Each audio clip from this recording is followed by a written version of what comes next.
Alors, des fois, quand je fais mon montage sous GIMP, par inadvertance, je supprime cette boîte de dialogue, ce champ. Alors, ça s'appelle Option des outils. C'est pas toujours facile de se souvenir comment s'appellent les petites boîtes, les petits outils sous GIMP. Donc, c'est aussi pour ça que je fais cette vidéo. Des fois, je fais ça, ou alors, je sais pas pourquoi ça a disparu. Et j'ai du mal à le faire, à le retrouver parce qu'il faudrait aller fouiller là-dedans, dans tous ces onglets. Et comme je sais pas, je sais jamais comment ça s'appelle, ben, j'ai bien l'air malin. En fait, c'est pour ça que je fais cette vidéo, donc petit pense-bête.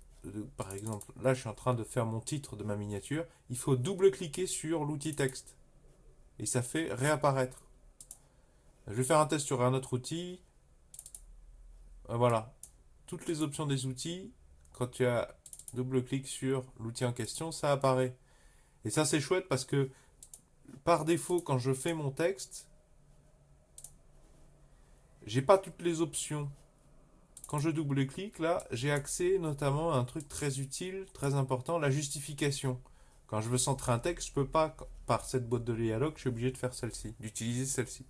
Je partage avec vous sur YouTube ce pense-bête parce que moi-même je me suis retrouvé coincé sous GIMP. Je suis profane sous GIMP, hein, je découvre en même temps que vous de manière complètement autodidacte.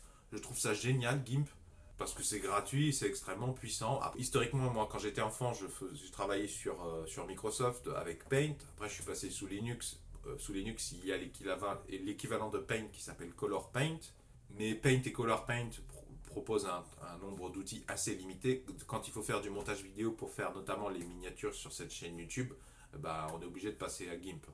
Si vous appréciez la démarche, est-ce que vous pouvez mettre un pouce vers le haut s'il vous plaît? Ça me permet de savoir si ça vous a plu, si ça contribue au référencement. Si vous avez des questions sous GIMP, ben, elles sont bienvenues dans les commentaires sous la vidéo, mais je réponds pas souvent parce que je suis déjà overbooké. Donc si vous voulez une réponse rapide, je vous invite à aller la poser à George Sukaima, un homologue youtubeur et ami. Je vous mets sa chaîne dans la description sous la vidéo. Je suis sûr et certain qu'il vous répondra plus rapidement que moi. Si vous aimez les solutions aux problèmes de la vie de tous les jours, je vous invite à vous abonner à cette chaîne YouTube. La force de Linux et d'outils comme GIMP, c'est qu'ils sont à la fois très puissants, connus et complètement gratuits.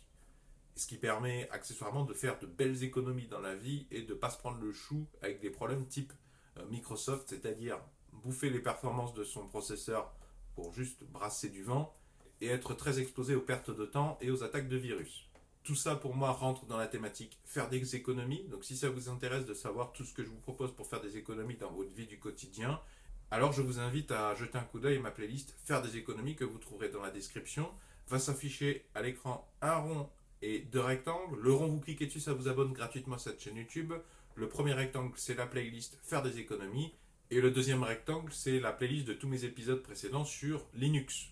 Dans la playlist Linux, vous trouverez des explications et des tutoriels qui vous montrent comment faire rapidement et simplement des tâches qui, sous Microsoft, peuvent être beaucoup plus compliquées, besoin de logiciels, besoin d'interface graphique et prendre beaucoup plus de temps.